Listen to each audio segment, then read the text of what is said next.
So, this is a video I've wanted to make for a long time. I'm going to go through each of the mainline Gran Turismo games as well as Gran Turismo PSP and Sport, and state my favourite and least favourite thing about each game, and also one thing that I would change about each game too. But the thing I would change has to be different from the thing I don't like. Now please remember that these are my opinions. You may agree or you may disagree with me, and that's fine either way.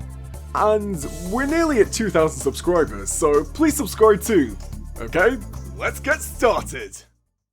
So, my favourite thing about Gran Turismo 1 is just how simple it is. Sometimes simplicity is best, and when it comes to core gameplay, Gran Turismo 1 keeps it simple.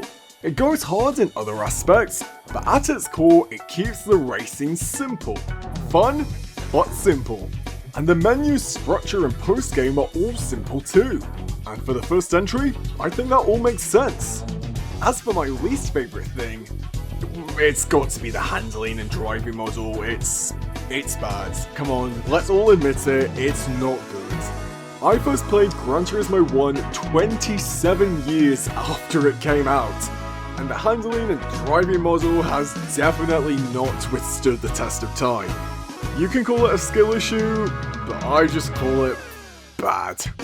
As for the thing I'd change, it would be the selling price for the race cars. 10,000 credits is a bit too low. I'm not expecting a lot for price cars, as there's not much expensive cars in Gran Turismo 1 to buy. But 25k would suffice. 10k? No.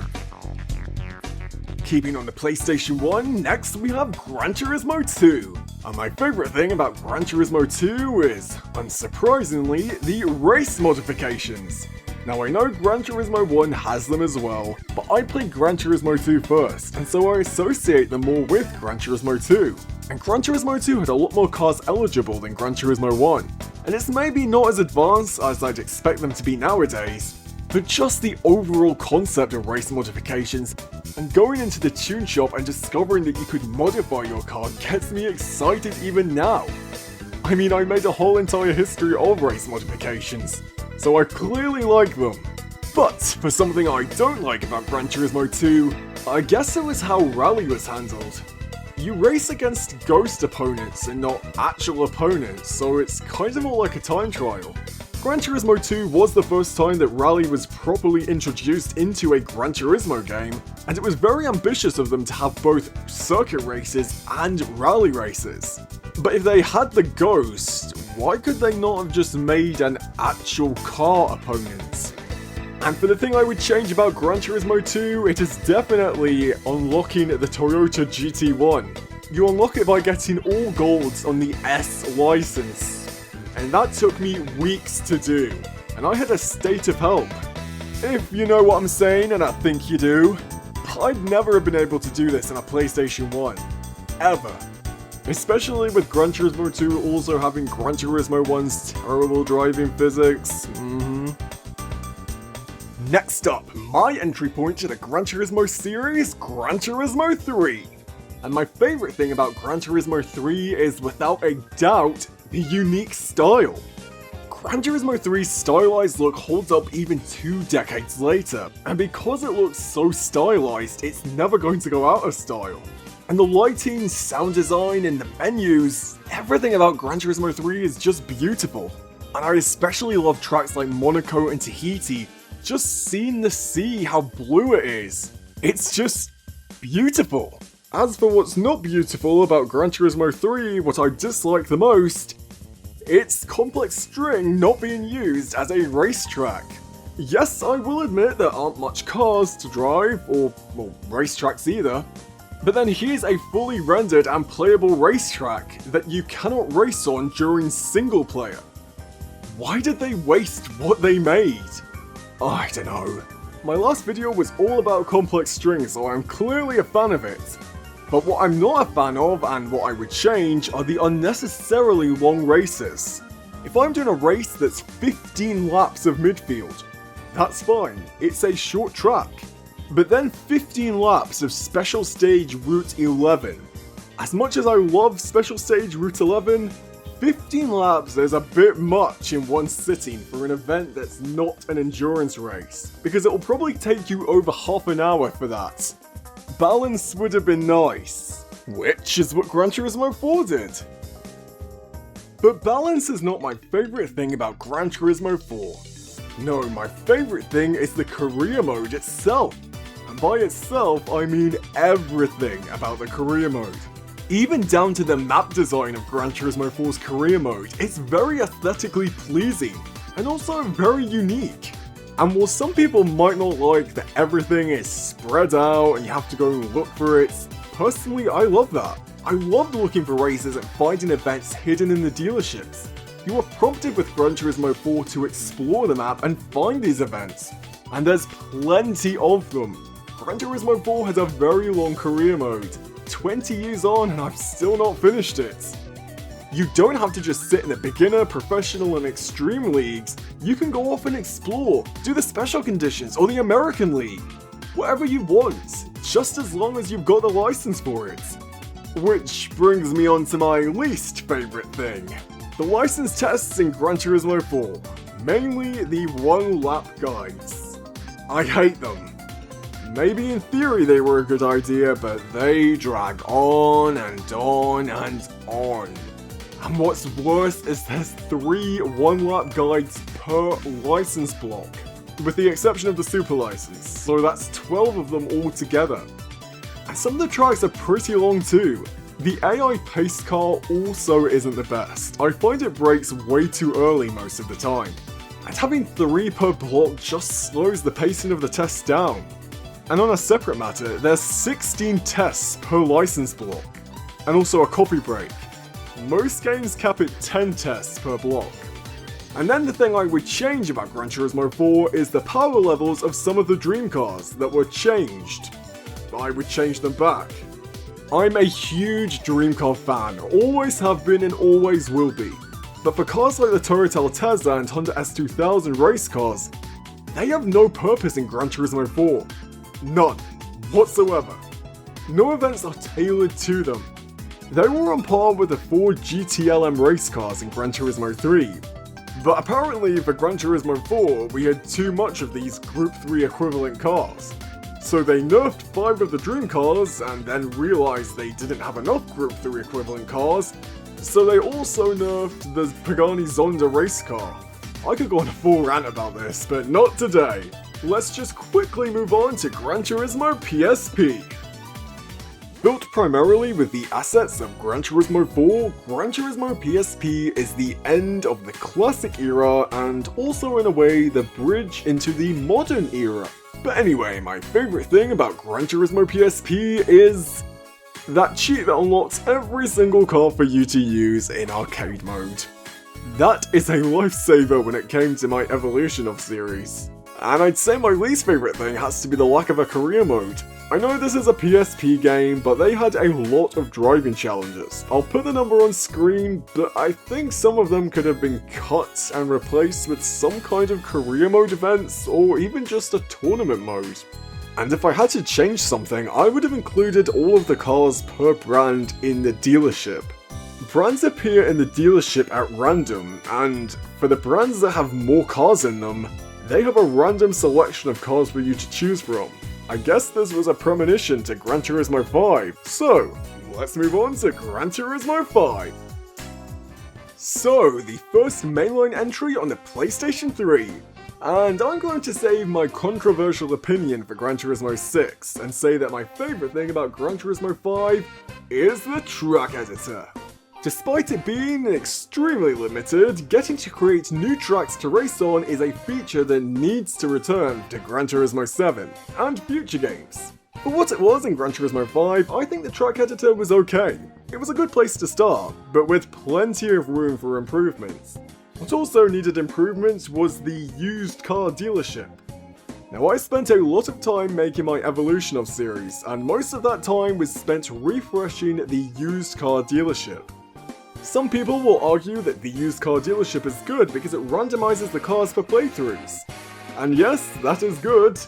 But when you have finished your playthrough and you just want that one specific car that you cannot find and thus have to keep refreshing the used car dealership by entering races and whatnot again and again and again, spending days, weeks, months for that one car that you cannot find and constantly facing despair over and over again when it never shows up in the used car dealership, trust me, the novelty wears off quickly. Just like B-Spec, which I would have changed to have it be an option for each race like it was in Gran Turismo 4. It did not need to be a separate event category. I like B-Spec and I want it to return. But I want it to help me, not hinder me. Because if you think the AI is bad as an opponent, just wait till you see how it cannot drive your car. Again, in theory, it was a good idea. In execution, it was frustrating to say the least.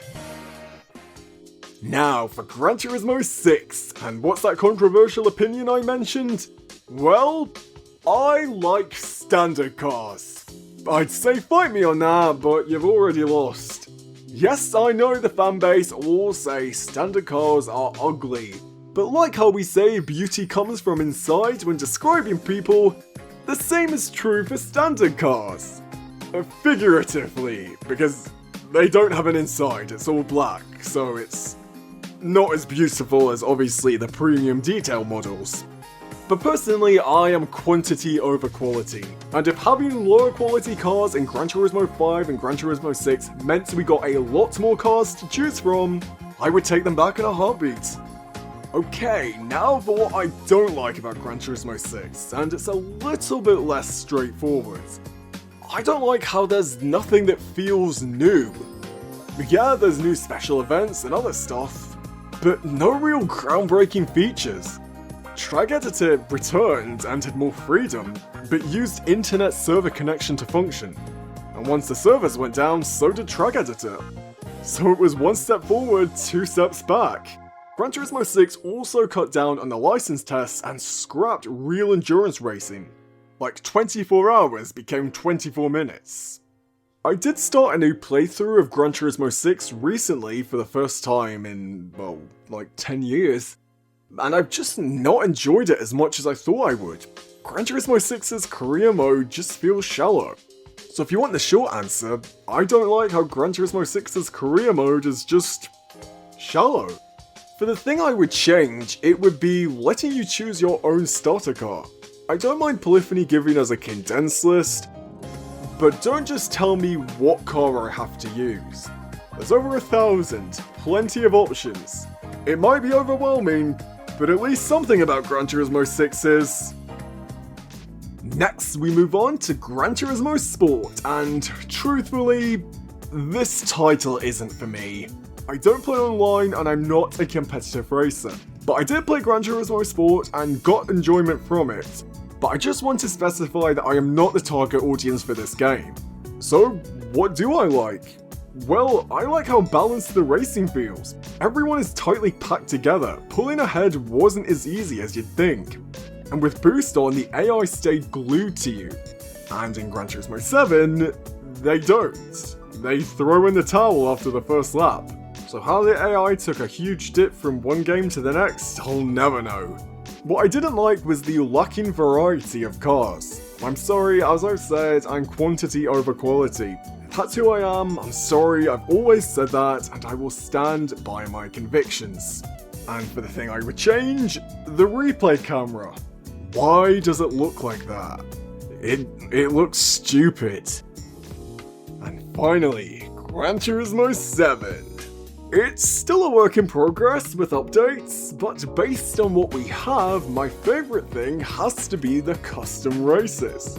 Gran Turismo Sport created it, but Gran Turismo 7 improved on it immensely.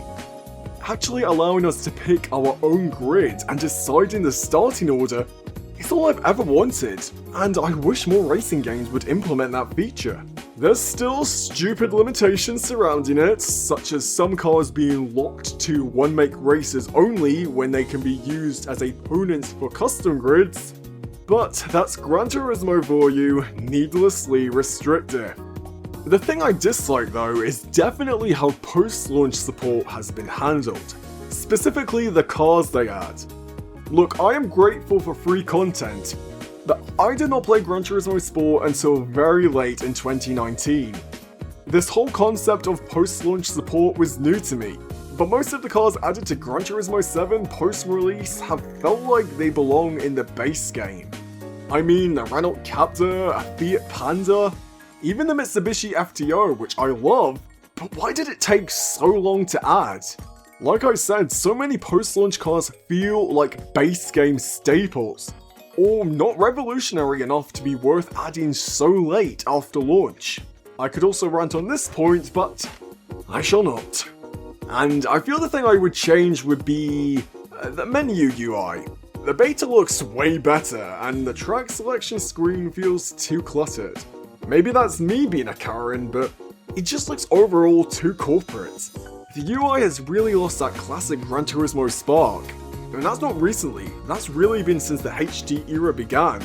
And maybe to you that doesn't seem like a big thing, but Gran Turismo 7 loyalists can be very scary. And I think I've poked the sleeping bear a bit too roughly this video, so I'll just leave it there.